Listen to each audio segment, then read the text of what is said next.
We are so excited to share with you guys today's episode of Blessings Broadcast. We had Troy Sledge join us, and he's been on 68 mission trips and just has a wealth of information. I am so excited for you guys to hear this episode. Did you know, he's going to talk about some of his stories, and he's been to over 15 countries. Over 15. That is absolutely amazing. The stories that he has to share are just going to be so encouraging. And we're just excited for you guys to hear this. So let's go. Welcome to the Blessings Broadcast. We're Barry Avey and Laura Berry. Each episode, we explore how faith and serving through medicine work together. Whether serving communities across the globe or right here at home. Thanks for joining us on this journey. Well, welcome, Troy. You've been on a lot of mission trips. How many have you been on? 68. 68. That is amazing. How many different countries have you been to? 15. 15. So what is your most common role on medical mission trips? Usually, I'm the leader. I'm not always the leader. I've been on medical teams where somebody else was the leader, but the majority of my time has been as a leader. I teach in the nursing program at Oral Roberts University, and we take the students, the juniors and seniors, on international clinical practicums to different countries.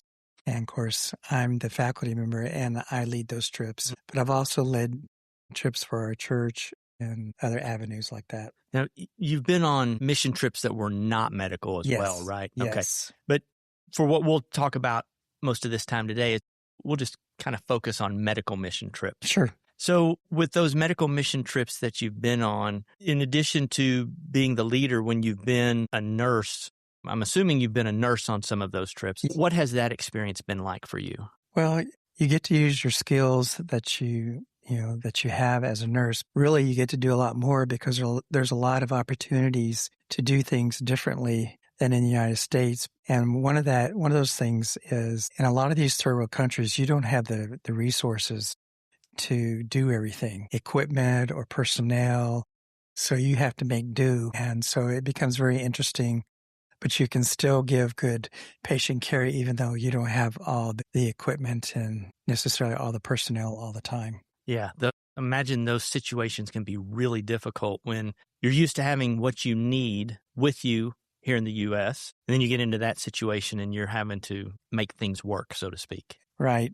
And then you've got, in the United States, you're in a closed environment, you're in air conditioning. In a lot of these countries, there's no air conditioning and you work really hard and it's hot, it's humid, and so you have those factors to deal with also. So there's a big difference, I would imagine, that when you went on your first trip compared to when you went on your 68th trip. Right. So has your motivation changed at all from when you first went to when you've gone recently? I don't think motivation has changed. The very first trip, I guess it was more, I felt God calling me to do short-term missions. So my very first trip, it was more of like exploration.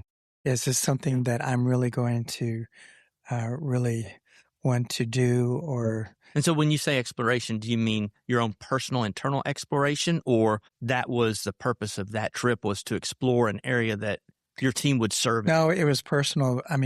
The site was already chosen through the group. Karen Bean was the leader of the medical group, and we went to Kenya, Africa. And so on that first trip, it was really more for you figuring out, is this something I want to do over and over and over again, 68 times? And it only took one time. I was hooked after that. And then as you look at the missions that you're taking now, I think you shared with us before we started, you were on a mission just a few weeks ago, right? In January. Yeah. Oaxaca, Mexico. Okay. Mm-hmm. So on that mission, what's your motivation then? Well, actually, it's obedience to what the Lord tells you to do. I felt like He said you need to take some team members from the church that you attend. And so we went, and part of it was medical and part of it was non-medical. The non-medical personnel worked with children in the school that they have there. It's first grade through 12. It's a Christian school there on a Christian compound, and they had a great time. They got to teach the children's English, but then the other person who was with me was a nurse practitioner, and we worked in the clinic. They have a clinic there on the base. And then we did one day where the whole team went to an outlying village and set up a clinic that day and did clinic there.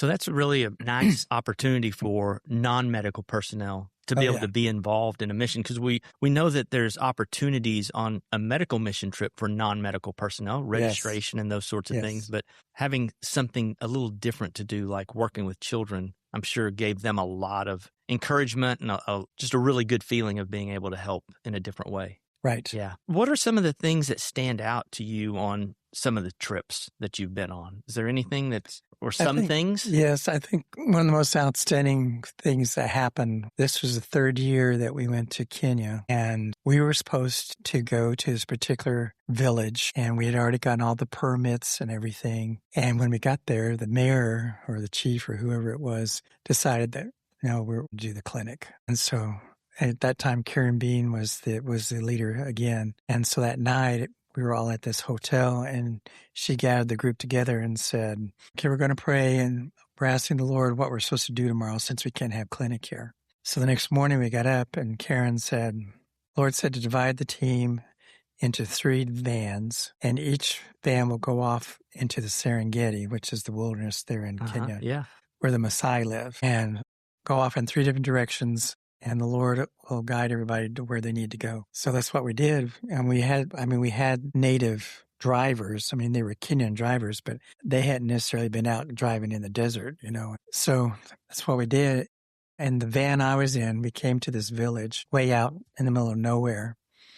And there was 3 chiefs there. And we had Maasai translators with us, of course. And so the 3 chiefs told us, the Maasai believe that there's only one God. They don't believe in multiple gods like a lot of religions do, and that he owns all the cattle. They said, we've been praying and asking God to send somebody to tell us more about him. Wow. So here comes a team 1,000 miles away, didn't have their address, nothing. And here we are, it was just the Holy Spirit. And so we got to share the gospel. The whole village, well, except for the real little kids, but the whole village got saved. And so when we met back that afternoon, back at the hotel, the other 2 vans had similar experiences. This one they went to, there was a witch doctor there, and he tried to be very adversarial, and Karen just took authority over that, and he ended up getting saved. That's amazing. And so, I mean, it was miraculous. Yeah, that's one that really stands out in my mind. Yeah. So what you all thought was just a routine medical mission trip where you were going to be treating a little bit of this and a little bit of that, turns into a whole lot of saving, but in a different way. Yeah, and we still did clinic too. We got to, provide medical help also. Yeah, that's absolutely amazing. Gosh, that's just incredible obedience to the movement of the Spirit and where the Spirit would lead you. That's an incredible story.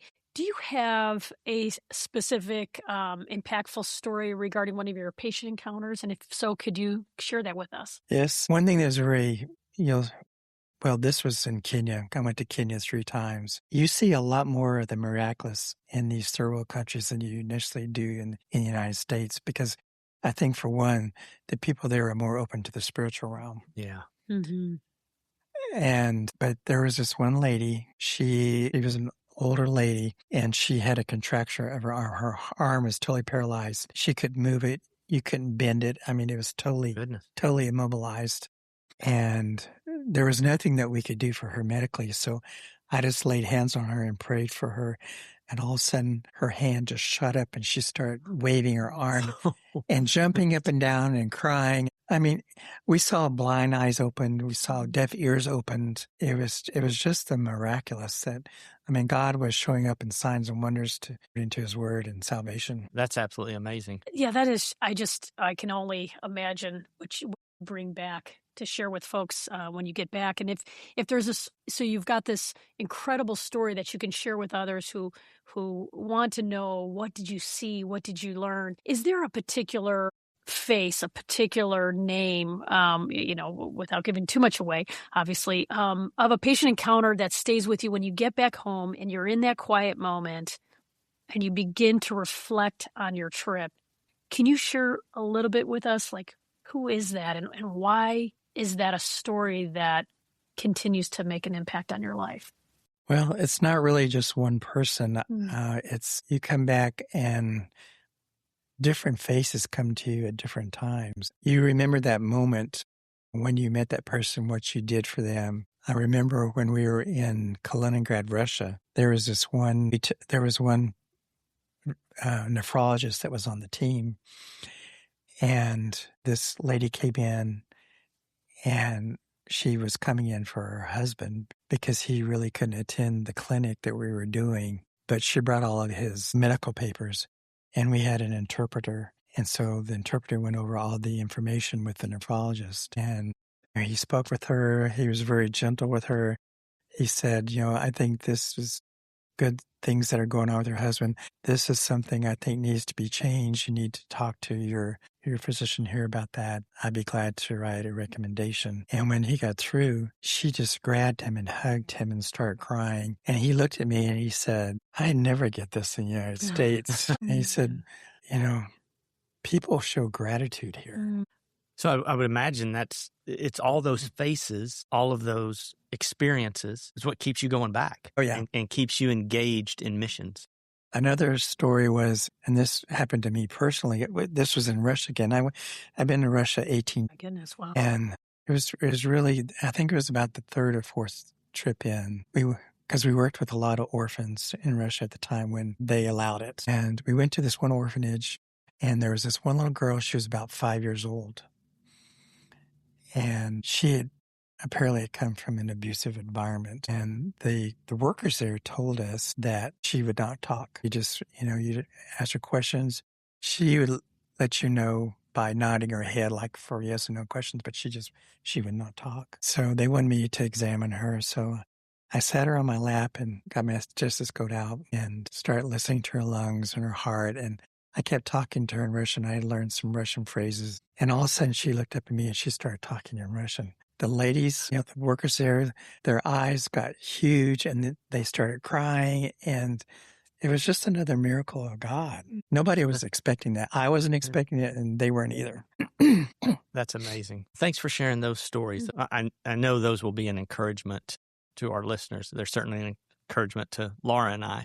You did a missions video training series for Blessings International that we've been able to put in our resources and tools, and just a free resource for the teams that we work with and the groups, whether we work with them or not. It's just a free tool that we hope they'll get to use. And so we're certainly appreciative to you for taking time to do that.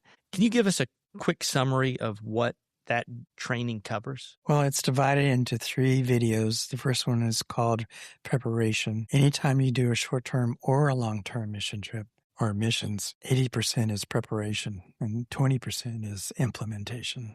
And then the second one is called Practical Aspects, and that's all the do's and don'ts for short-term missions and long-term missions. And what to, traveling tips, a trip checklist as far as things you need to bring, things that you need to plan for. You always plan for the unexpected. And then the third video is called Graceful Re-entry, and it talks about coming back after these experiences, because when you go there, you experience culture shock, and then when you get back to the States, it's reverse culture shock. And so there's certain things that you need to do and not do as far as reacclimating into, with your loved ones and friends and things like that.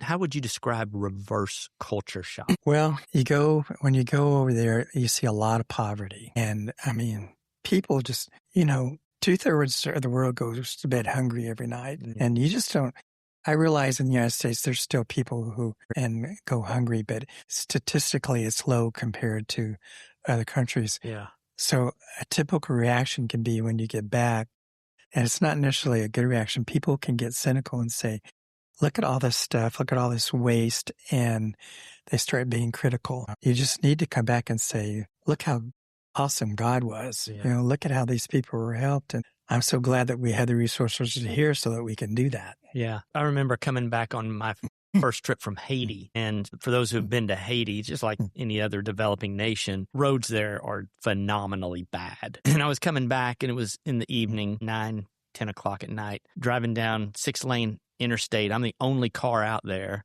And I'm thinking, wow. But there was a little bit of that reverse culture shock. almost a little bit of a guilt of, we've got all this good stuff, and those people back there, they didn't have that. And just the fairness of it came to mind for me some. So yeah, certainly understand and recognize what you're sharing with that. So with that video training series, what would you say are maybe a couple of things that you think are most important that teams should know when they're doing short-term missions? The first one is, again, goes back to preparation. You have to prepare well, because if you don't, it's going to cause problems for the team, and it could cause problems for the host missionaries that you're working with. So you need to prepare well.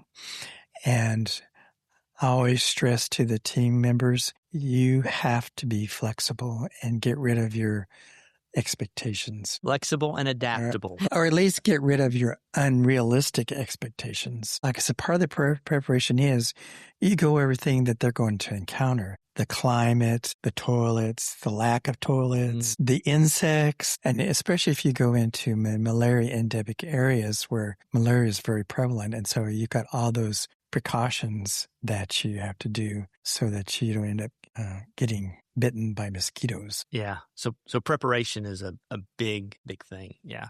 That's great. Thanks for sharing that. Yeah, that's important for us all to remember. So short-term missions often faces criticism regarding volunteerism or sustainability. How do you ensure that your presence provides long-term value rather than this temporary Band-Aid, if you will? You keep going back. You keep going back. Keep showing up. Keep showing up. Because in reality, it's a very small population that can go full-time somewhere. Whereas you have more numbers of people who can do short-term, and they can still do a lot of good. You take surgeons who do nothing but the cleft palates for children in these several countries. They go maybe once a year, maybe twice, but that is a permanent impression on that child's life, because it changed their self-image, and so, yeah. Yeah, that's a very good example. So on these trips, things rarely go according to plan or to your itinerary that you've planned. But preparation is, as you mentioned, 80% of the trip. But what was your most out of control moment, and how did you lead your team through it?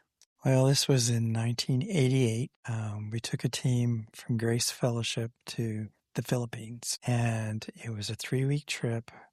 It was a medical team. I mean, of course, we had non-medical people on the team also, because you have to have crowd control. You have people that help in pharmacy, even though they're not pharmacists. They can still help count pills and things like that. And we had people who would pray with the patients, and so it was a big team. I remember one day we saw 600 patients in one day. It's a lot. It was a lot, and it was just an open. We had a roof over us, but it was just 4 sides were nothing but air. And Philippines is very hot and humid, so you work all day in that, and you're just exhausted by the end of the day. The last 3 days we were supposed to leave there and go to Hong Kong, like 3 days of recreation before going back to the United States. Well, the missionary couple there, again, Karen Bean was the leader of this team, and the missionary couple, they took 2 vehicles. Owen was in one vehicle, the husband, and then Ruth was in the other.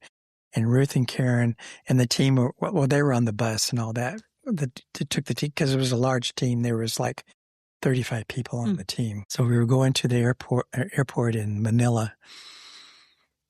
And while we were there, Owen left to go back, and he was killed on the way back in a car accident. So Karen said she was going to stay with Ruth, and said, Troy, you're going to have to take the team to China. 35-member team going to China. And in fact, Harold was on that team. He and his whole family. Yeah, so his wife and Blessings International. Right, he was on that team. And so I wasn't prepared for that, but in a way that I was, because 9 months before that trip, my wife and I were at a Bible study, and during the course of it, this one lady had a she had a word from the Lord for me, and she came to me and she said, "You're going to be put in a position of authority that you weren't expecting, and a position of leadership. But the Lord said not to fear, that things will work out." Well, I'm sure that was in reference to what was coming, 9 months later when all that happened. And so, we went to the China for 3 days and we got home, but it was still a stressful time for me. I can only imagine. Yes, 9 months earlier, that's probably not what you're thinking. No, You're it was. Hey, I'm going to get a promotion, or I'm going to get some new job opportunity. Not, I'm going to be placed in a very difficult position. I mean, and that word came back to my mind when all this happened. That's what that was about. Yeah. And that was probably comforting then to know. It was. It was. He was going before you. Absolutely. Yeah. So what you shared that, which is, gosh, that would be a kind of a situation that we would hope no medical mission teams would ever have to deal with. But we know that on these trips, there are definitely some pitfalls that occur. What are some of the most common pitfalls that you see with short-term mission teams in your experience? The first one, again, is lack of preparation. The second one is not vetting the team members. Okay. You need to have an application process where people apply and they fill out certain questionnaire, and then you interview those people. Because if you have a person that's very rigid and things have to go a certain way, or they have a meltdown, you don't want that person on your team. Or a person that expresses a lot of fears. How, in a application questionnaire, whatever you would want to call it, how would you discern that about a team member or a potential team member? Or the questions that you would ask? You ask a question like, how do you handle conflict? What kind of things make you very uncomfortable in a new environment? I mean, you're always going to have, everybody's going to be uncomfortable to some extent, but you don't want it to be where the person is there again, like their emotions take over, and you just need to vet the team members. And we do this all the time with the students at the school, so that things go a lot smoother. Because, and one thing that we do is we don't allow social media when we're on these trips. Yeah, we've had problems before where a student said some things that were inappropriate. I don't mean like sexual or anything like that, but said some things that were damaging to the host. Yeah. And, you just don't do that. Social media is not a platform you need to use when you're on a mission trip. So we always tell team members, we're going to do a social media detox. So are difficult personalities or rigid personalities, maybe that's a better term, is that one of the most difficult things you've experienced on mission trips? Yes, because if you have an individual who is not going to be a team player, it affects the whole team, and it can affect the people that you're working with also. Yeah. So if you encountered one of those types of personalities as you're preparing and vetting, would you try to take the opportunity to visit with them and see if through, I'm going to say, your type of counseling of encouragement, would that change them? Would you work on something like that? Or would you say, I just don't think this person's a good fit, and just get out early on? There's an exception to everything, but normally it's like, this person is not going to be a good fit. You just go with that. So you think it's probably more difficult to get them to change for that occurrence rather than adapt?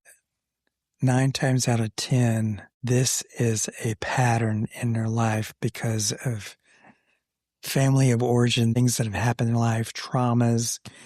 And until that gets dealt with and healed, it's going to manifest. And if you get into a situation where things aren't going the way they're supposed to, or how that person thinks they're supposed to go, and their way of dealing things is lashing out, it's very disruptive. Yeah, and I would imagine in a stressful situation, they would more likely revert to what's comfortable for them, which is the lashing out or the rigidity, whatever it is, rather than what they're trying to practice, if they're trying to practice flexibility and adaptability. And that would make it even more difficult to, in a stressful situation, to have that team member on there as well.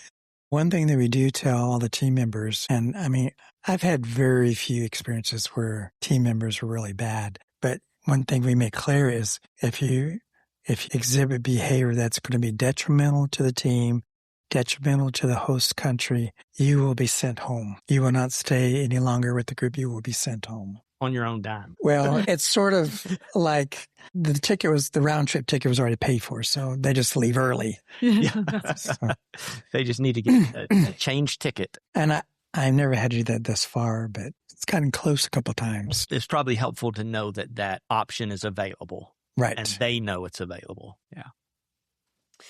Well, gosh, if you could give a team that's going on their very first mission trip a piece of advice in addition to good preparation, first and foremost, what would it be? Plan on the unexpected. One thing that I always do as a team leader is carry extra finances for unexpected expenses because they do happen. 2 years ago, I took a team of students to Paraguay, and the season there are just the opposite of the United States. When it's winter here, it's summer there. So we went there in February, and it was freezing cold here, and it was 104 and humid there.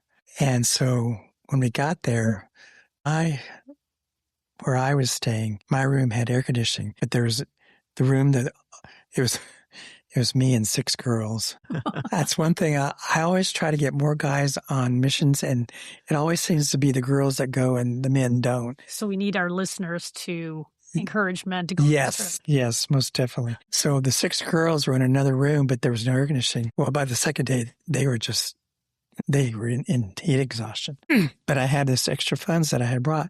So I talked to the host missionaries, and I said, I have extra funds. Can we go into town and get an air conditioner for the room? And I'll pay for the installation too. And they said, well, we'll see if there are any air conditioners in town. And usually it takes 2 weeks to get it installed. Well, I said, let's try.